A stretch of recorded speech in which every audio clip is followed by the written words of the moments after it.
Coming up on the Get Loud podcast, we're going to talk Commanders defense. Yes, we are going to talk defense, and we're going to be Trey Amos all over the place. Oh, we got a special guest to give us a deep dive on the rookie from Ole Miss, which I know is painful for you a little bit. No, it wasn't. My daughter goes there, and plus he knows Mississippi history, so it does me well. And there was a legend born on this show. Cowboy Cody. He's the man. He's the man. Let's get her done. It is the Get Loud podcast presented by SeatGeek, the official primary ticketing partner of the Washington Commanders. Find tickets to Commanders games and more at SeatGeek. That's Fred Smoot. I'm Michael Jenkins. Happy belated Father's Day, my friend. Happy Father's Day to everybody out there. And Michael Jenkins had those pair of white legs out right now. Adjust your television screens. Adjust your computer screens. Give me your TV legs. is not pale right now. This is Michael bad. is. I am so pale. See the white on the background? I'm whiter than that. Translucent. I gotta wear pants from here on out. Sorry, guys. It works, man. It works. I'm going to wait to geek out to really say what I want to say about Father's Day because Anna going to be on me if I start to show off that way. So I'm going to wait till the Geeks Fest. Okay. To make my point about Father's Day. I believe the back and forth below the show was, I need 10 minutes. And Anna goes, you get 1 minute. She gave me like 60 seconds. I was like, no. I was like, okay. No, like 60 seconds ain't going to work. Then I negotiated to 7 minutes, all right? You did. That's what happened. No, I 3. No, it has to be talked about. Like, it has to be talked about. 3 tops, or I'm editing it on the back end. No, what I'm saying is this discussion has to be had because Get Loud open up discussions that nobody else wants to have. And if we don't open up this discussion, I don't think it'll ever happen, especially for the fathers of this world compared to the mothers of this world. Nobody ever want to bring this subject up, but I have to bring this subject up because it means so much to me as a father. Yeah. Right? Yesterday, kids took me out to my favorite French restaurant, the Waffle House. Oh, the Waffle House. Waffle House. And I and I enjoy it. Like, you know what I'm saying? Yeah. And they know Daddy's simple. Mm-hmm. Daddy don't need much to be happy. Right. We take him to the Waffle House. We get him a pair of shoes and a tie that I ain't never gonna wear. I was going to say, I don't know if I've ever seen you in a tie. That's what I'm saying. And there it go. So I'm gonna leave it to my Geek Out Fest to bring up the stats. And I think it's going to blow people's mind when they hear about how much the discrepancy is between Mother's Day and Father's Day. The discrepancy is huge. We talk about things nobody wants to talk about. Yes, we got to dive into Big J journalism. Yeah. That's what we do, Big J journalism. Big J journalism. How about Get Loud Live? Yes. Big J journalism or no. We're going to be live at Duffy's on Capitol Hill on June the 27th. Last time we were out live, that was a great time. Met a lot of awesome people. So Great turnout. Come out. Yeah, and this is on a Friday, which is going to be really nice. Yeah. So Duffy's, Capitol Hill, June 27th. We're going to be there live. That's going to be a great time. Be there or be square. Mm-hmm. I'll see you there. All right. Smoot will be there. I'll be there. Whole crew will be there. Yeah, we will. Yeah, so that's going to be great. Put that on your calendar. And so for the past couple weeks, you've been watching camp here out in Ashburn. And I've been enjoying it. Yeah. I think it's the smell of the grass, Jinx. You know what? You said this last week, and I think we were talking to, was it Johnny Newton? Who was it that said, no, it was Will. It was Will. Will Harris. It was Will Harris who said you can just smell it. The grass smells different. It's something about once you're an athlete, it's a couple of jobs you can have after football. You can be a weatherman. We can sense it. We can smell weather. We know when the weather finna turn. 2, you can be a doctor because we know every injury. We know how long the rehab takes. We know all about it. Like, so it's these jobs that come with sports. And smelling that new summer grass signals to all athletes, senses-wise, it's time for football. Yeah. Like, football is here. It's time. We're finna take a step forward. And I was out there and I was like, my senses just started to overload. And I was like, you're not finna play football. Why are you like, why is this energy starting to creep up on you? And I was like, man, it's all about this time of year. And when he said that, like you said last week, it was like, it clicked something into me. And I'm like, yeah, that's part of what we do. Like, you turn the switch. Yeah. And right now, the switch is turning because even if we want to say we have a summer vacation, we really don't. Right. Like once you here, you're going to get those couple of weeks off and then you right back in this training camp. So once training camp start, you in the mode of football. As of now, football season is back right now. And I feel like too, over time, this is one of those things that has changed because of how training methods have evolved, because of the competition involved, where the offseason is all right, I'll take a quick break, but then it's right back at it. You're never off. Yeah. Ain't no such thing as off season. Like the one thing about it, stay ready so you don't have to get ready. Right? So if you have a 10-year career, you need to be in shape for the whole entire 10 years. And I know for a lot of people that sound like, how could I be in shape for 10 years straight? Yeah, if your clock consists of 7 months of football and then 5 months off, sporadically football, I can stay in shape for 10 years in a row. And I've watched players try to get in shape at this time of year, and now you're playing catch up. And I don't think you can do that in this league and be successful. You have to stay in shape the entire time. And I think now that football especially is truly year-round right now, if you're not in shape for all 12 months, you're not giving yourself a chance. Oh, man. You get me excited just hearing you talk. I'm like, I'm just going to sit back. Like, as you were talking, I was listening to you also, like, dreaming, like, man, it's going to be here. But I was like, hey, listen, you're live right now. You need to freaking focus on what Smooth's saying, man. But you start talking about it, I get excited as a fan. No, because it's real. And if you're a fan of this team and seeing what we did last year, you cannot wait to see what this team going to look like next year. You cannot wait to see what Jan Daniels going to look like in his second year. You cannot wait to see what this offensive line retooled and better than last year going to look like.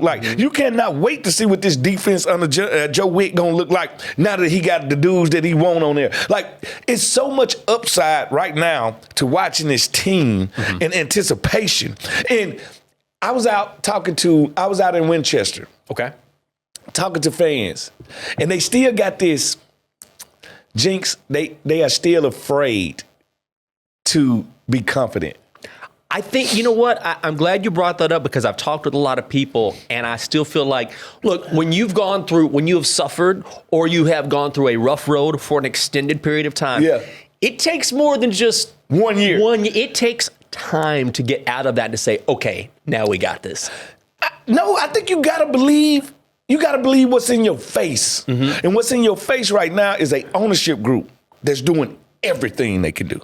A head coach that got the belief of every player in the locker room. You got a quarterback that stand on 2 toes and say, I'm one of the best in the league. All right? These things say believe. These things say it's now, it's honest, it's true. And I know we've been bitten by this snake before. Yep. All right?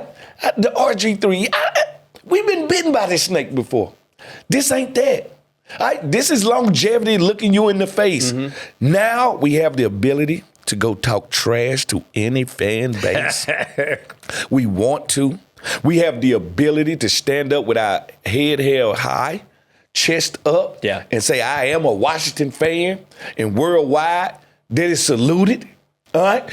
It's our time. And if it's our time, celebrate your time. Don't be afraid to be great. And I got a feeling, because we've been scarred and burnt, and I'm sorry for the dark years that I brought. But what I am saying right now, feel good to be a Washington fan. Yeah. Feel good to be a Commander and say, you know what? I'm finna let everybody have it. I think I've used this analogy before, but it's akin to me to, listen, a lot of times in the past, we put a fresh coat of paint on, but we didn't address the foundation. The foundation was cracking. But guess what? Now the foundation is firm. So now we're building from the ground up. And that's why it's different. No, and it's different. Like, this house will last. Yes. Like, this is not a makeover. This is not a quick fix. This is none of that. This is sustainable. This is real. This is legit. And I hate to report the news to you. This is the new norm, Washington. This is our new norm. Our new norm is winning double-digit games every year. This is how good of a producer. You're right, by the way. The Ann is. I dropped my pen. She's like, it's right here. So let's see. Yeah. Right there. Just like she said. Yeah. Hey, absolutely listen. nailed it, Anna. Hey, listen. Nailed it. Anna's always on point. Always on point. Also on point. We hope so this season. The defense. So let's talk about that. We call it your hot ticket, presented by SeatGeek, the most disruptive idea in ticketing. A ticket that works. Expect the expected. SeatGeek. So before we get into specifics, and by the way, since we're talking defense, I want to point this out. We're going to talk to Ben Garrett, who covers Ole Miss for On3. Oh, We'll get misery! we're going to talk about Trey Amos, the second pick of the Commanders. Not the second overall pick. I feel so good about him. I think he's the best second rounder drafted since me. Oh, that's saying a lot. No, I really do. It's something about him. He has this edge to him, this swag to him. And as a DB, you got to have it. If you don't have it, and we identify quickly with it, like he has this swag that's going to carry him through the ups and through the downs of playing that position. Like, they're going to think about cornerback. I never judge a cornerback by your ups. I only judge a cornerback by your downs. All right? How do you play when things are not going right? And I think he has that attitude that's going to allow him to play. Like, ability get you here, attitude and mentality keeps you here. And I think he has some staying power with his mentality. I'm sure you saw him leading a dance where he was bouncing out there and everybody was gathered around. Yeah. And I'm like, A, it's just fun, but B, when you have a rookie kind of leading everyone like, hey, that's a dog right there where people are already responding to him. Listen, I did an x-ray, and they showed his heart, and it was a pit bull. It was a dog right there. It was a dog right there, Jinx. Like, I enjoyed it because now you're not only bringing energy to your teammates, you're bringing energy to practice. And I think people take that nonchalantly and say, that don't matter. Yes, it does. When we got to practice 365 days and go through rainy days and hot days, you need somebody to bring the energy. Yeah. You need somebody to be there and just happy to be there. And Coach Gibbs always said this about me, like, I enjoyed practicing. That was my thing. Yeah. Like, I would rather be nowhere else on a Monday or a Tuesday than on the field of grass, practicing with 53 brothers from another mother and enjoying every piece of it. All right? Every piece of it. And I think when you have athletes that do that, now you bring in more to the team than just your athletic ability. Yeah. And I think that's what guys trying to make it in this league don't understand is you have to bring more. Like, some guys bring leadership. Yeah. Some guys bring motivation. Some guys bring energy. Some guys bring intelligence. Like, you got to bring something else to the team other than just I run fast and I hit hard. So there's a lot to like when it comes to the DBs. Are you worried at all about the lack of edge presence? I know for you, and I know you've gone back and forth on this. I'm going to say now. You, as long as the interior is set. I was about to say. Okay. All right. You know how I feel about these people screaming, edge, edge, edge. You fantasy freaks. No, that ain't how things go. Right. All right. At the end of the day, the best pressure is interior. Okay. The quickest way to the quarterback is the A gap. All right. The A gap is controlled by D tackles. All right. If you want to go back through history, let's just go back through the last 15 years. Besides Von Miller, who is the other edge rusher that's won a Super Bowl? The edge, he was the MVP, right? Yes. Of that Super Bowl. So besides him, it's been Aaron Donald. It's been Chris Jones. Yeah. It's been interior defensive linemen. Okay. All right. The Eagles. Was Sweat better than the interior line of the Eagles? No. Jane Carter runs things. I'm about interior pressure because interior pressure dictates everything. Everybody want to talk edge. Edge is sexy, all right? It's a sexy position. TJ Watt, how many rings he got? None. Myles Garrett, how many rings he got? None. All right, let's talk about the top 5 edge rushers in the league right now. Trey Hendrickson, how many rings he got? Okay, let me play devil's advocate. All right, please do. Okay. Please. So with Myles Garrett, Yes. his team is garbage. All right. I mean, the Browns have no one at quarterback. But they got an edge. They have an edge. They got an edge. But that's because they've been terrible everywhere. That's the Do only they have thing. interior? Like, look, okay, the Steelers. TJ Watt, if you take him out of the mix, the Steelers immediately become a losing football team without TJ Watt. Cam Hayward is in the interior. Okay. Cam Hayward is the stalwart. Cam Hayward is the reason. But they haven't had a quarterback in forever. The reason Which I don't necessarily disagree, but I want to hear your reasoning. Listen to this. Let's. Since you're the devil, I'm gonna be a devil too. Okay. All right? This what we're gonna do. Okay. If I bring up the top 5 interior guys, compare them to the top 5 edges, the interior guys got more rings. Fair? The interior guys cause more ruckus. The interior guys have less stats that show up. But they disruption in a game is felt through the run game, through first down, second down, third down. An edge rusher pressure is felt on third down. Passing downs. All right? Coming after the quarterback. Coming after the quarterback. All right. Yes, you cause confusion. Yes, you make plays. You don't determine games, though. The games are determined by the guys in the interior. I will always go down saying that because at the end of the day, when you do your studies, I gave you 3 of the top 5 edge rushers. Who would you say is the last 2? Because I gave you Myles Garrett. Hutchinson. I gave you T.J. Watt. I gave you Henderson, Trey Henderson. Hutchinson, Aiden Hutchinson. 0 rings. Who else? Let me think for a second. Coming off the edge. It's a stud. Yes. Doesn't matter. All right? It doesn't matter. All right? It never matters right, to a Super Bowl team. Because a Super Bowl team is built from the inside out. And if I'm built from the inside out and I got corners, my corners allow my rushers to make it there no matter what. All right? I don't need to have a premier rusher. When a team pays a premier rusher at the edge $100 million, they have never gave a ring to that team. The only one that I could think of off of my head is Michael Strahan. Yeah. Other than that, nobody, Jinx. Okay, let me say this, because, and this is to your point. Yeah. Would you say, to your point, that if you want pressure off the edge, then you can just move around a great linebacker? Thank you. I can move Frankie Louvu.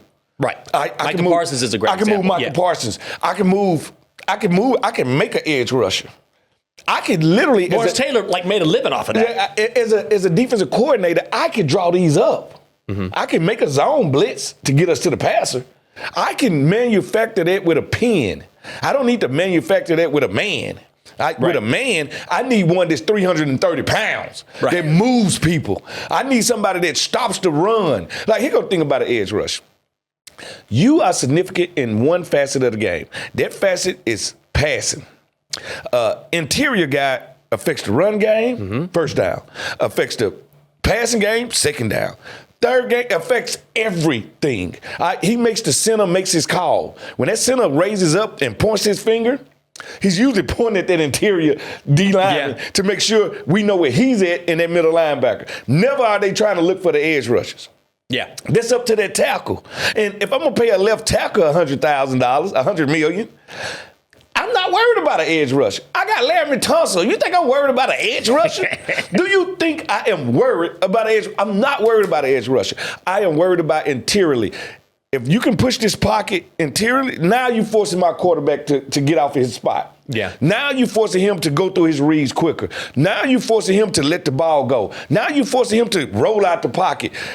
Edge rusher, not so much. And very few quarterbacks are good rolling out of the pocket. Yeah. I mean, there are a handful. JD5 is a perfect example, but most quarterbacks are not. Once you get them off their spot, now that was my first read. Now this becomes my first read, only because you pushed me out of the pocket, only because you disrupted the play, only because they came from the interior, and this changes games. So when I hear all these talking heads on the radio, when I hear all these people talk about edge, and I'm like, edge, what are you saying? It's like basketball right now. The pure point guard is gone. It's true.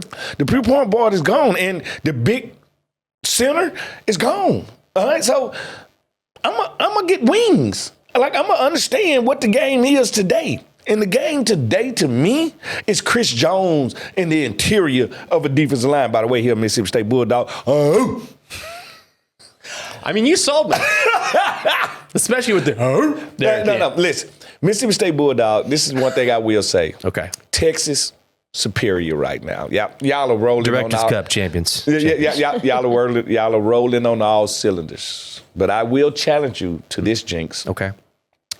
Mississippi State, we have the best pros right now in the league. For now. We have no coming. All I'm saying is, y'all don't have a D tackle better than Chris Jones or Simmons. Well, to be fair, nobody has a tackle better than Chris Jones. Not Alabama, not LSU. That's true. Y'all ain't even got a quarterback better than Dak Prescott. Arch is coming. Arch, man, he's coming. All right. Y'all don't have a corner better than Big Play Slay. All right. No, that's true. Hey, listen, I'm not gonna lie. We were in the desert for about a decade. All I'm saying, I can't deny. Quality over quantity. For now. Quality over quantity. When you come get a Bulldog, You coming to get a dude. All right? You coming to get a quality dude. Sometimes a bulldog looks up. He's been around for a while. And there's a big old steer right in his face. He's about to get hooked.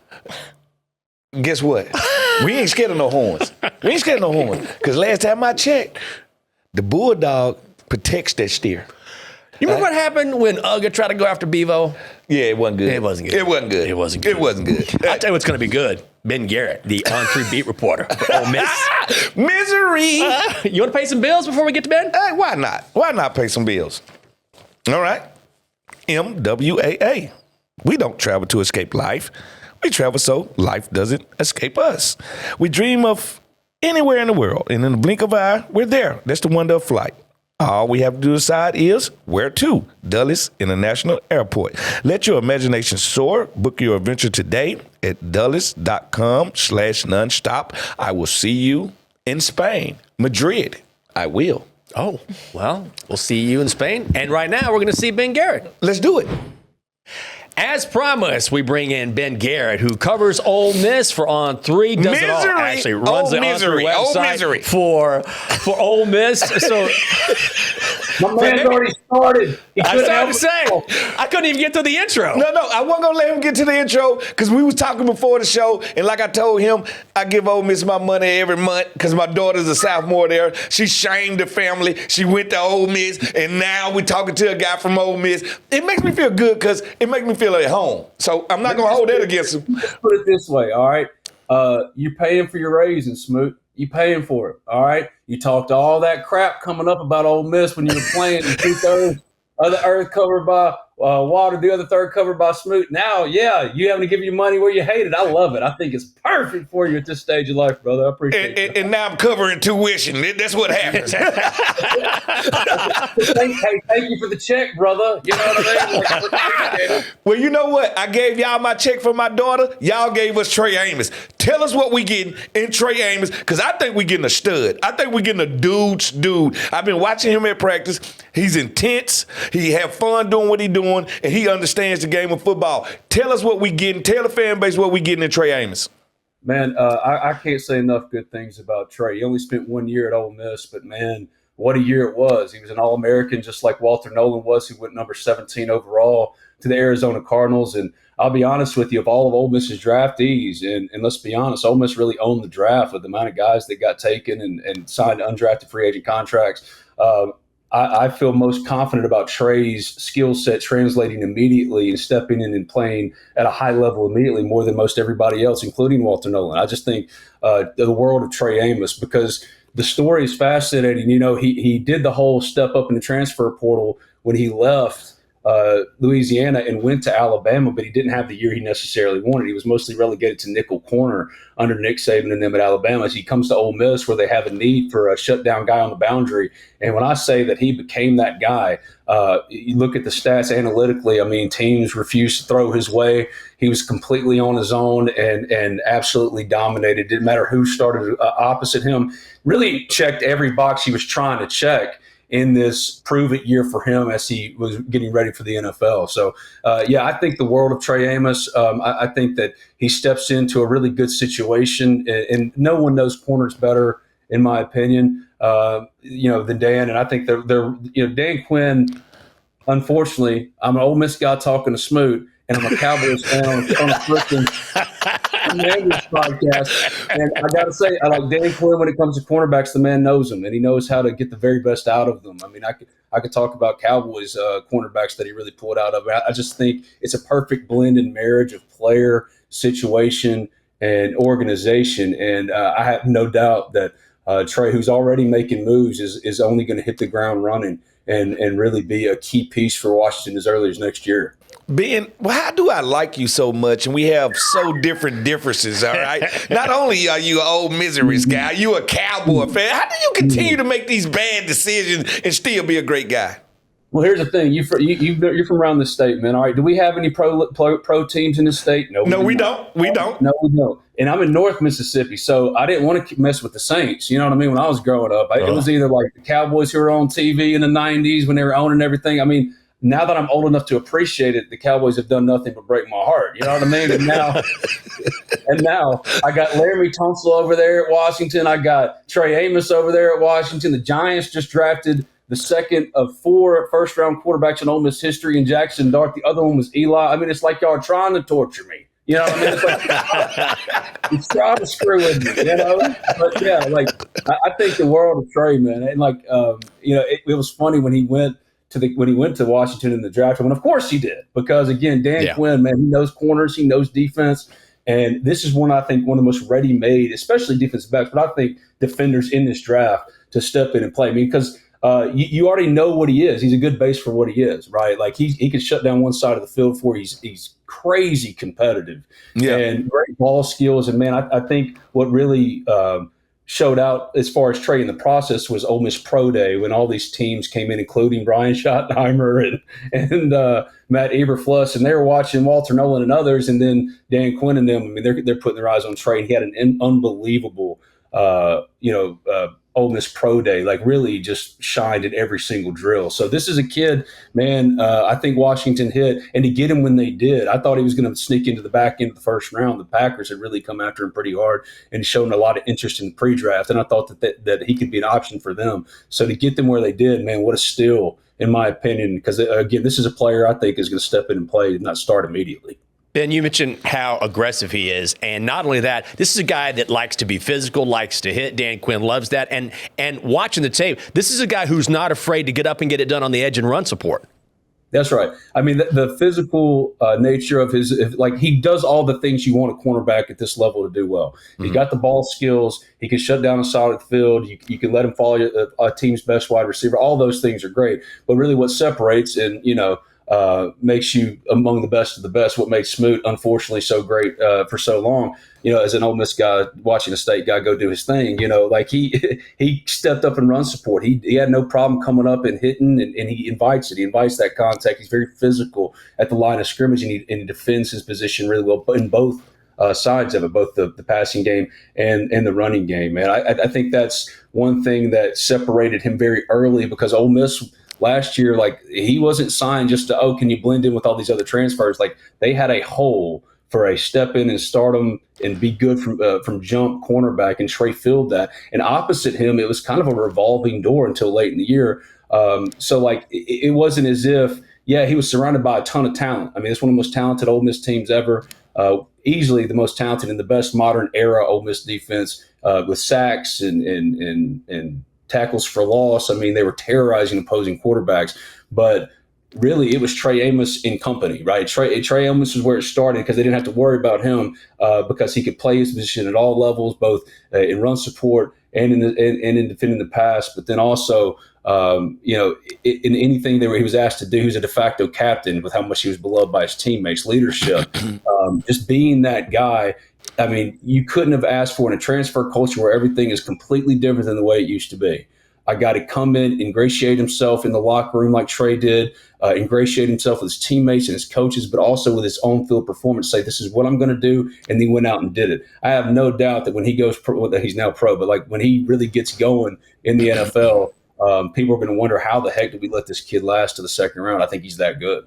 Oh, most definitely. And when I look at this kid, I like to break him down more analytically, and I look at him, especially when it comes to the mental preparation to the game. Like, he's a very intelligent kid, and I think it's always overlooked when you're so athletically gifted that they don't give you credit for your his mental preparation for a game, his understanding of the game, and how I watch the game slow down for him when he's playing the game. I think it's one play that I watched, and he spit out. It was not his man that they were throwing the ball to. It was in the end zone. He spit out. He came around. He picked the ball off. And I say that's film study. That has nothing to do with athletic ability. Tell us where he's at mentally.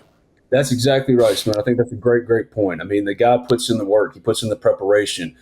He really grew in that particular area more than he had in any other for Ole Miss last year. I mean, I think really diving into that piece of it and the analytics side and understanding what's happening in front of you and being able to cover for your teammates when they inevitably make a mistake. I mean, that's going to be a part of that's going to be something that happens in the flow of a game. You're not going to get every play right, but like you would be hard pressed to watch the film and find Trey Amos out of position. There are going to be times, but it's very, very rare. And the times he was out of position, most of the time he was trying to make a play to cover for a teammate and try to help out like you're talking about. I mean, he seeks the ball, he's eager for the ball, but more importantly, he's about the team construct and being exactly what his team needs him to be, and that's a dominant number one corner. And that can include having to make up for safeties who get busted over the top, doing some makeup stuff. He's got the athleticism to make up ground. He's got the ball skills to pick the ball off. But I think the stuff that you can't really measure, the film study, the understanding what's in front of you, being able to play or on the fly go from one coverage to another just because you have to. That's Trey Amos. And he has positional versatility as well. Like, there's no doubt in my mind if you needed him to go play safety, he could. Yeah. But he's just really turned himself into that dominant boundary corner. And he said that coming to Ole Miss, he's like, look, last year wasn't what I wanted it to be with Alabama. Like, I took my transfer shot from Louisiana. I went over to Alabama. I'm playing for Nick Saban. And when you're made as a corner who thinks you're the best of the best into a nickel corner, there is a chip on your shoulder. But he didn't use that, in a negative way. He more or less said, all right, now I know what I got to do. And he came to Ole Miss, and part of the tremendous growth for him was the full immersion with the scheme and the blend with Pete Golding. A lot of what he was playing at Alabama, I mean, Pete Golding's at Ole Miss, very similar styles. And he really dove into the playbook to be able to become one of the smartest field generals on the field, on the back end. And y'all know this better than I do. I mean, if you have that kind of brain on the back end of a defense, it's immeasurable for how important it can be for you. So, yeah, I think that's a really good point, Smoot. I mean, this is a guy who really dove into all areas of it last year to put himself in this position. And now he understands what it takes not only to be a great corner, a dominant corner, but a pro, because Ole Miss's motto is pro mindset. I mean, Lane Kiffin treats this like a professional organization. There are no hard feelings. It's about ball. And some take to it really well. Some don't take to it all that well. Trey Amos took to it in spades and turned himself into a top 2 round pick because the talent was always there. But can you open up the other areas of your game that make you a pro? And that's exactly what he did last year. I hate to rub this in your face, Ben, but I came from a Chucky Mullins era. I grew up on Chucky Mullins. I grew up on, and also I have to say this, my high school, Provine High School in Jackson, Mississippi, which you know well, we gave y'all Aaron Hopper. We gave y'all Justin Reed. God rest his soul. The Provine posse. It was him. It was David Sanders. Yes. Justin Reed. Yes. So 3 players from my high school basketball team all went to Ole Miss, and me and Tommy Kelly, which were the other 2 basketball players, went to Mississippi State. Oh, wow. And we played football. That's the crazy part about it is we was all on the same team, high school basketball and football, but we all split up and went there, and Ben got the 3 basketball players, and Mississippi State got the 2 football players. I'm not going to lie to you. Justin Reed and Aaron Harper and David Sanders instead of Tommy Kelly and Fred Smoot, that's a hard trade to make. I'm not sure I wouldn't have made it just because I could have put Fred Smoot opposite Ken Lucas on Deuce and Romero's team. I mean, come on, man. Come on. You're letting Mississippi down, Smoot. If you come over, man, the national championship was right there. What's wrong with you? Ben, if you had a chance to pick between the pairing, me and Tommy Kelly, are those 3 for the basketball team, who are you choosing at this time in 97, 98, 99? Like, who are you choosing? Would you rather have them or would you have me and Tommy? I'd rather have them because they made the right decision. The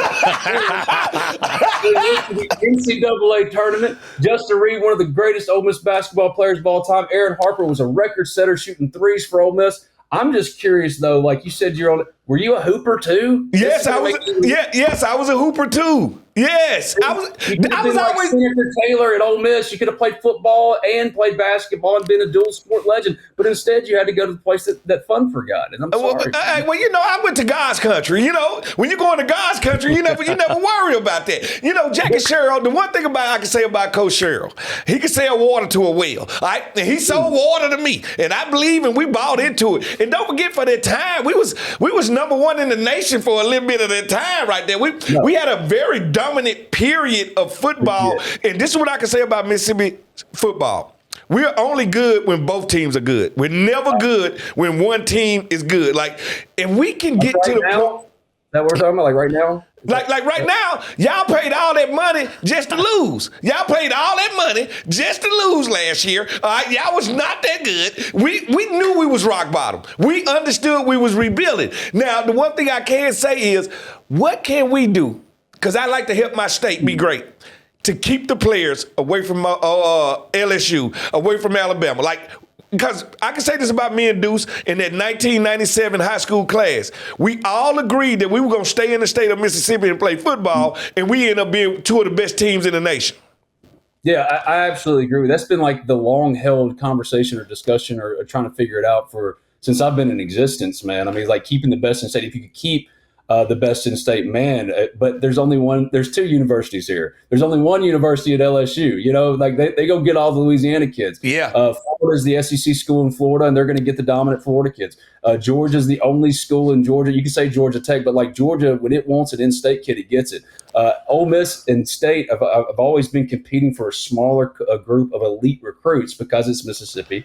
But so are LSU. Like Tristan Keys is Jamar Chase 2.0. I would say the number one wide receiver in high school football last year. Right. And Ole Miss and Mississippi State are fighting an uphill battle for him. And it's not because Ole Miss and State haven't got proof of concept. Ole Miss, especially recently, has tremendous proof of concept. It's about the resources comparatively. And, you know, Hattiesburg, like you go down south to Mississippi, Ole Miss doesn't have much of a presence around Hattiesburg and stuff. They don't. Right? Like, they don't.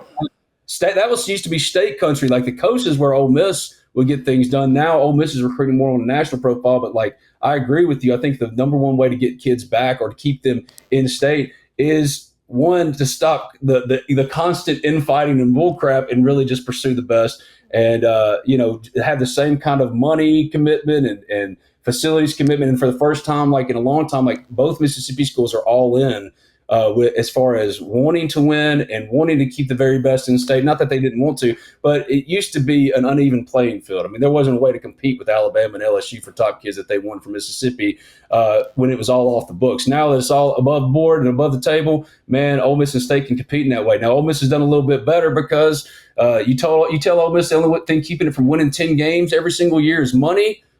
Say less, right? And for State, it's a little bit more of a challenge. But I think that is one of the most fascinating stories of all time. And if Ole Miss and State could just keep all the best, and if one of them could get like all of them one year, I would love to see like just the Mississippi team against the best of the rest. Because I promise you, per capita, Smoot can speak to it better, man. I'll take our 11 versus any 11 and say we might not have a quarterback, but buddy, you're gonna have some dogs everywhere else, including Smoot. At corner, who I still to this day, and now that I get to finally talk to him, say I still can't get over the fact that you went to State, you son of a gun. I had to do what was best for me, Ben. Don't get mad about that, but I want you to go back. I'm not mad. I love you, man, but like, you know, the daughter done made the right. I mean, she's the one that said, Dad, I don't think you made the right one. You know what I mean?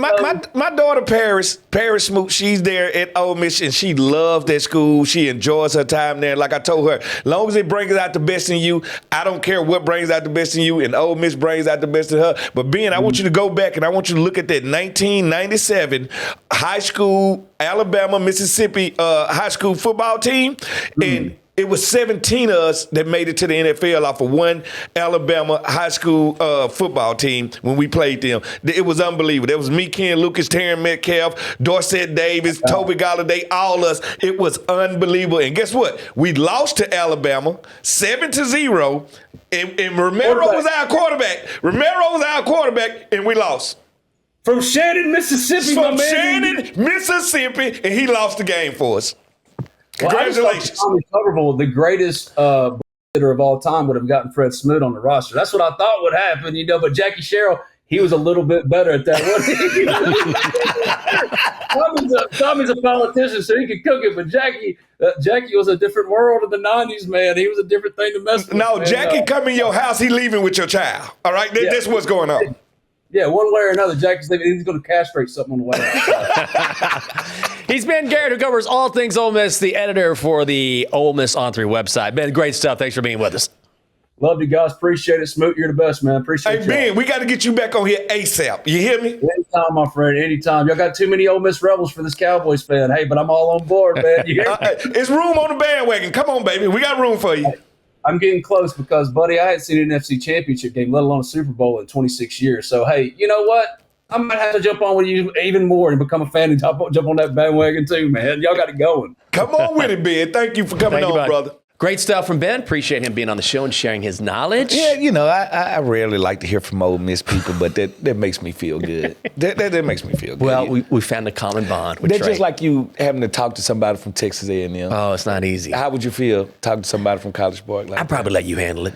you wouldn't even get involved? I'd be like, hey, listen, man, good luck to you. Fred's going to do this interview. No, how do y'all really feel about the Aggies? Why do y'all feel that way about the Aggies like that? Because they're a cult. Come on, don't do that to them. No, they are.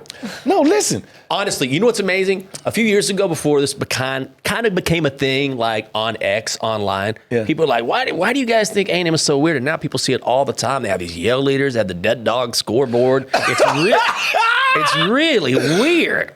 But you know what? Mississippi State and Texas A&M are very the same. To a point. And then A&M's like, we're going to go over here and do some really weird stuff. And you're like, nah. I'm just saying, especially because I'm a Jackie Sherrill disciple. And he did coach at both places. He coached at both places. And Mississippi State used to be named Mississippi A&M. Right? Oh, a lot of people don't understand it. And we maroon and white. Like, everything is the same. You're very similar, except you're much more likable. Yes. We are the likable twin brother. Like, you know how you meet twins? I like Mississippi State. You meet the twins and you be like, I don't really like that twin, but I like that twin. Yeah. It happens all the time. So that's why I always wonder with Texas, why do y'all try to lip brother them? Because they are little brother. They're not. Oh, yes, Think about this. They moved to the SEC. Y'all followed suit. And what did they do in the 10-year head start that they had in a premier conference? Nothing. Absolutely nothing. They didn't win a basketball We've championship. already accomplished more in 2 years. 1 year, yeah. They did nothing. How could you win nothing with all that money? That's what I'm saying. Nothing. Absolutely nothing. They that rich cousin that live up the street from you that brings no value to your family. Just like they got a lot of money, they never do anything. They do anything. It's fine. I got you. It's like, why are you investing in Blockbuster? I don't understand what you're doing with your money here. Not now. Yeah. It's over with. This summer, SeatGeek has your ticket to the best live concerts in the DMV area at Northwest Stadium. SeatGeek makes it easy to catch world-conquering tours and high-wattage performances from your favorite artists all summer long. SeatGeek has the best seat, your seat, for an unforgettable summer. From rock royalty to rap superstars, R&B to country, find it all on SeatGeek, the official ticketing partner of Northwest Stadium. Summer concert season officially starts with our good friends at SeatGeek. Now, we don't have any voicemails this week. Yep. Call us on the house phone. Send us your emails. Yes. WashingtonGetLoud@gmail.com. I know it's, sort of the slow season, but let us know what you think in the comments. Give us a call. We always want to hear from you guys. Speaking of SeatGeek, did you see what happened in Canada this weekend? I did not. Oh, right. That's like, did you see what happened overseas? Did you see what happened in Antarctica this week? All right. Kendrick Lamar went to Toronto for a concert. And he performed Not Like Us.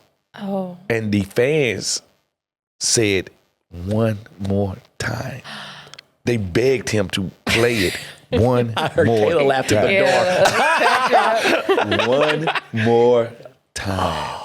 If you are Drake right now, how are you feeling, Michael?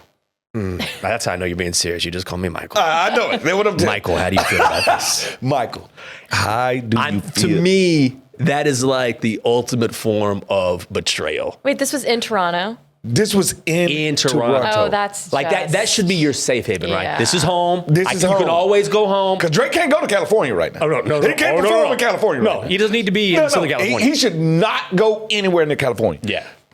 If your hometown, they're just like Steve Smith having a concert in Jackson, Mississippi.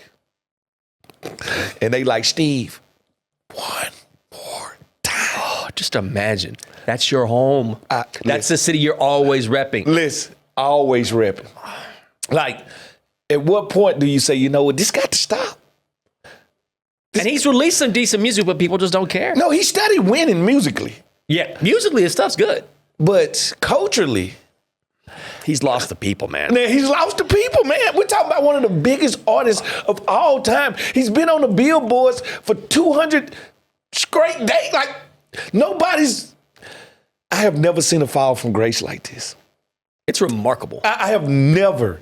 Now, the Biggie Tupac thing was a thing, but both guys still were there. You see what I'm saying? This is a black eye. Not great. Like, this is a black eye right here. Yeah. What we're seeing right now, this is the ultimate black eye. Like, Yeah. I come to your city. Not only is my concert sold out, they want me to play the song that destroyed you over and over again.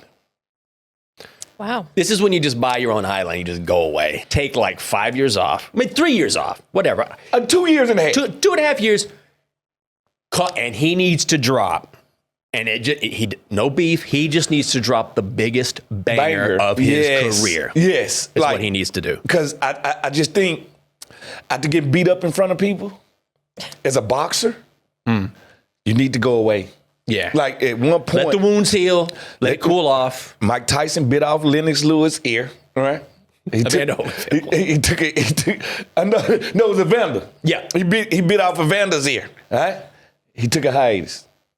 All right? Smart. He took a hiatus. And then Evander took a hiatus to get his ears sewn back together. Yes, he did. He sure did. But What a time. like at one point, you have to like just disappear to reappear. Yes. And I think that's what Drake need to do right now if this is happening in your country, in your city. I agree. That's big, Jinx. That's huge. It's big, man. Trey time. Yes. Okay. Let me run through the rules really quick. So basically, I saw this on Jimmy Fallon, so credits to Jimmy Fallon. It's one breath trivia. So you can't use any of the words on the cards, but you're going to describe it all in one breath. So we'll do a practice round. It can be anything from a pop culture reference to a player, a moment in a game. It could be anything. So basically, So no pausing. Whatever I see, I got to describe it to him and hope he gets it, but there's certain words I can't use. you can't use the words on the cards. On the card. So we'll do All I'll do a practice. Okay, got it. This song is by an artist who performed at a Super Bowl halftime show. She is a star, and it's about something you use when the weather is really rainy. Rihanna, Umbrella. Bingo. Yeah. And it's all in one breath. Okay, got it. I got you. Well done. Thank you. All right, you gonna start? I will start. And it's competition between me and Jinx now. All right. Okay. Oh, this is going to be easy right here. Actually, wait, I can't. Never mind. Just I can't use any word in here, nope. but I will say this. No, when you got one breath. One breath. No. Noah. Noah. Igbenogany. Ark. Noah. You only get one time. One breath. Noah? Noah. Look at you. Do you see me looking at you? Noah. I don't know. Noah Brown. Hail Mary. Okay. Come on. You're not playing No, it right. I had already gave up. Yeah. I had already gave Okay. up. Come on, Jinx. Why didn't I think? Okay, sorry. Come on, man. We're talking defense. I was like, Yeah, like, Okay. come on, man. okay, my bad. All right. All right. Here we go. True Detective Season 1. Matthew McConaughey. Oh, that's good. Yeah. I got Okay, it. this is too easy. This is way too easy. Okay. All right. My This turn? one right here. Oh, your turn. Oh, you up? I can go. All right, go. This was a really important game when we found out we were going further into a certain sort of push for a really big trophy. And Lions game. we beat Tampa a Bay. former team that was coached by Dan Quinn, and it was kind of a Falcons? full circle moment. Oh, the Falcons. Yes. Yes.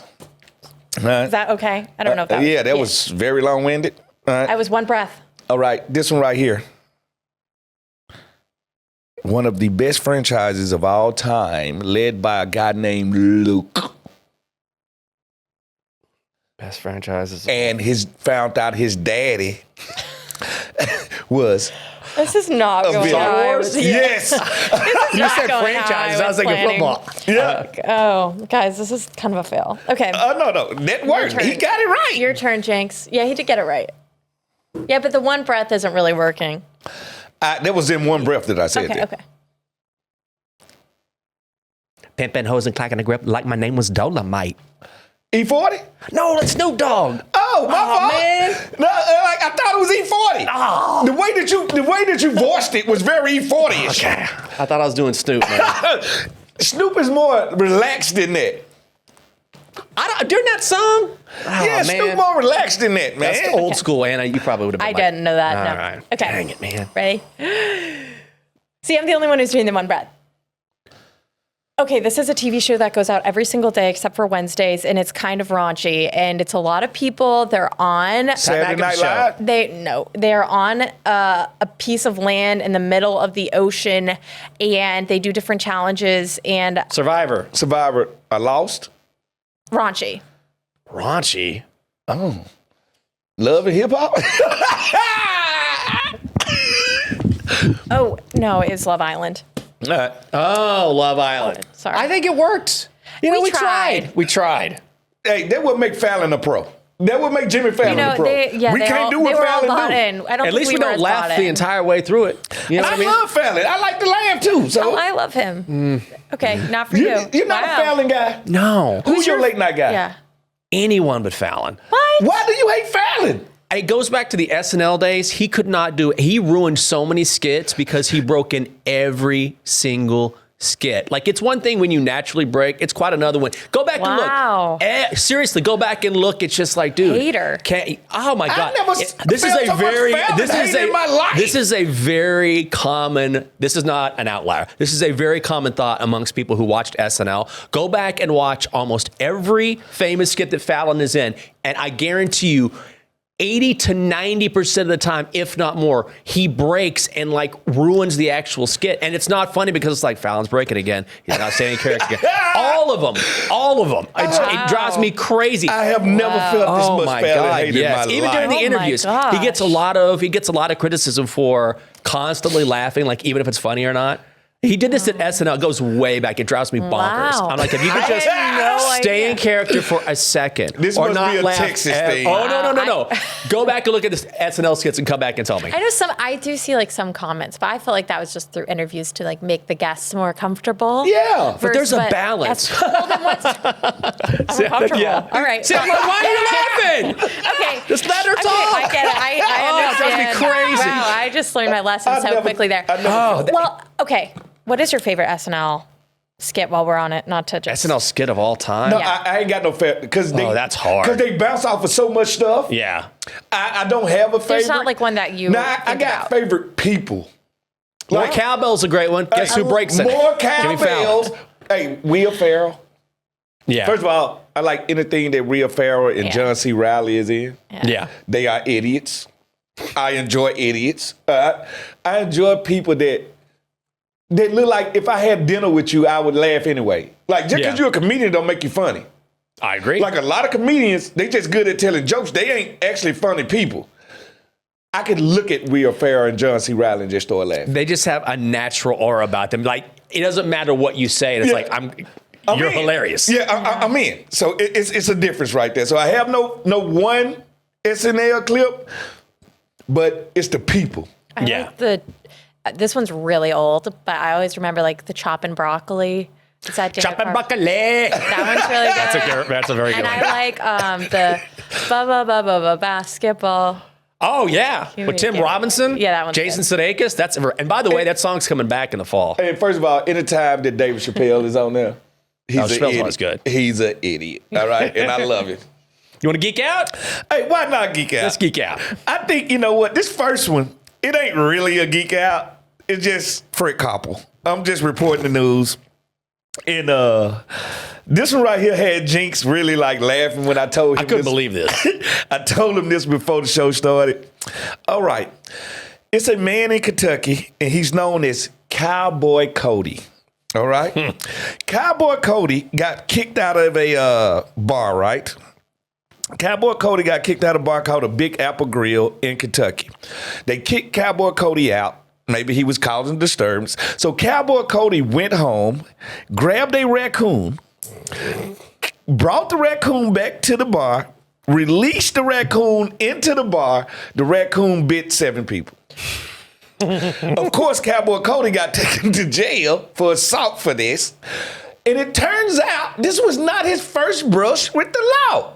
Cowboy Cody was taken to jail a week prior for a high-speed chase. Yes, a high-speed chase on a donkey. Yes, people, I did not make this up. It is fact. Go look it up. Cowboy Cody got a DUI in a high-speed chase on a donkey. He could be the first American to ever get taken to jail. Were the police on tricycles? How did they? I was going to say high speed. Like, how fast can you go realistically on a donkey? Evidently, you can do over 30 miles. I will say donkeys can run when they get fired up. They can run, but only for so long. By the way, this dude also looks exactly like you would think a Cowboy Cody looks. He looks exactly just like it. Like you thought he would look. All right? It's no ifs, ands, or buts. I wish I could show you a picture of this guy. Max speed, 15 miles per hour. That is not a high speed. It's faster than I could go, but 15 miles per hour. They probably gave him like a 15-minute head start. They're like, go ahead, Cody. Yeah, they're like, we'll get him. All I'm saying is Cowboy Cody is a legend. All right? All right. Think about if you was at the bar, Jinx, and a raccoon just like bit you on the leg. I'd be like, where? What just happened? What just happened? Like, what? First of all, where did he find a raccoon at that quick? He probably owns the raccoon. Like, I'm gonna say the raccoon probably Robbie the raccoon. Yeah, he was like Willie. Go in there and bite Willie. everybody. Like, go in there and bite everybody. Like, the convenience of it. Yeah. You kick me out the bar. We all been kicked out of the bar. That's fine. You know what I'm about to do? I'm about to let this raccoon loose. Like, at what point is it trivial? Like, at what point is it, this is my environment that I live in? Because this wouldn't happen in New York. Right. This wouldn't happen in Houston. Only in Kentucky can this happen. That's exactly right. Cowboy Cody. Cowboy Cody, salute. This is a salute for you, Cowboy Cody. Well done. Hey. Cowboy Cody, when once you again. talking about breaking rules, if you're going to break it, go all the way. Bring back my raccoon. Where's Robbie? Hey, listen, here go the question. Did they impound the donkey that he got caught riding? They had to let that donkey. All these animals have to belong to Cowboy Cody. Yes, they have to live on his land. Like, at no point is he going stealing this out other people's land. Like, what do you do as a police officer if I pull you over on the donkey? What do I do with the donkey? Like, people never ask the other questions. You know, the thing is, the officer would probably walk up because they obviously all know this guy. You know, the officer's got to walk and be like, hello, Cody. You know, just like, again. We got you for squirrel fighting last week. All right? Cody, what are you doing? And now, as a police officer, do I call the animal? Who do I call to come get this? Probably like his on and off girlfriend, Marlene. Esther? It has to be an Esther. Marlene, hey, it's Bob down at the PD. Cody's on the donkey again and he's drunk. I need you to come down here and get him. I need you to come retrieve. Yes, down the dirt road. Just please, come on by.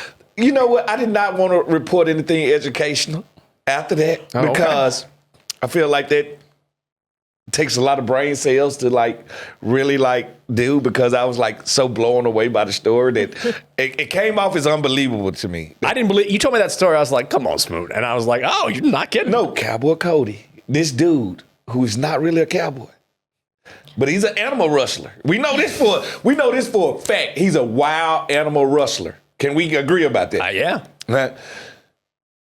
I want to invite him to somebody's wedding. Oh, I really do. I want him to release some animal. You can invite him to Jinx's bachelor party. Yes. Perfect. I think me, Jinx, and Great Cowboy idea, Cody should do your bachelor party together. Yeah, the bachelor party. Jinx, I got a special guest. Cowboy Who is it? Cody. Somebody else in the team? No, Cowboy Cody. Cowboy Cody. Hey, I really want to party with this dude because I got a feeling he got a wild side. I bet you Cowboy Cody knows all the places in small town Kentucky. Kentucky, go to. Yes. And you know they got good bourbon. Oh, they got good you bourbon. guys going to drink moonshine. Yeah, I'm going to say good bourbon, man. Love Cowboy Cody. Shout out to Cowboy Cody. I bet this is the only podcast in which Cowboy Cody got a shout out this week. Cowboy Cody, keep doing your thing, man. Much love here, baby. Much love. Thanks for being with us here on the Get Loud Pod. We'll see. Oh, by the way, before I let us go, everybody go. Remember, Duffy's on Capitol Hill, June the 27th. Yes. We'll see you then. Have a great week. Bring Cody with you. The views and opinions expressed by our podcast guests and or hosts are their own and do not necessarily reflect the views or positions of the Washington Commanders or any of their representatives.